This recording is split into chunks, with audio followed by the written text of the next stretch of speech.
আগামী 16ই জুলাই রথযাত্রা, আর এই রথের আগেই কলকাতার ইসকনে চলছে শেষ মুহূর্তের প্রস্তুতি।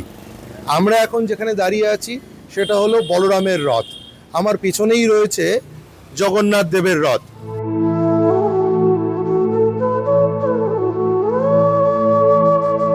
আর মাত্র কয়েক দিনের অপেক্ষা, তার আগে শেষ মুহূর্তে তুলির টান পড়ছে জগন্নাথ, বলরাম ও সুভদ্রার রথে।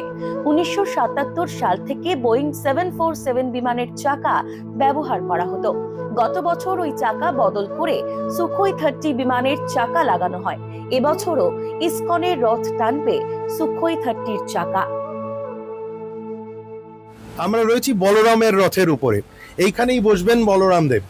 আমরা কথা বলে নেব যিনি রঙের কাজ করছেন। রঙের কাজ কতটা বাকি?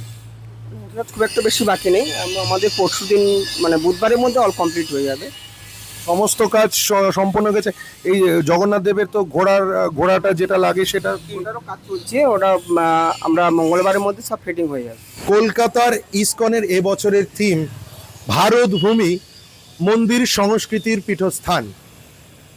এই থিমের মাধ্যমেই শান্তির বাণী ছড়িয়ে দিতে চাইছে ইসকন কর্তৃপক্ষ। এবছর 16ই জুলাই রথের উদ্বোধন করবেন রাজ্যের মুখ্যমন্ত্রী শুভেন্দু অধিকারী। 16 তারিখে আমি ঐতিহ্যবাহী কলকাতা রথযাত্রা ইসকন আমাকে আমন্ত্রণ করেছে, সেখানে আমি উপস্থিত থাকব। ইসকন কর্তৃপক্ষ জানিয়েছে ময়দানে যে মাসির বাড়িতে এই 3টি রথ থাকবে, সেই মাসির বাড়ি থিম করা হয়েছে দক্ষিণ ভারতের বালাজি মন্দিরের আদলে।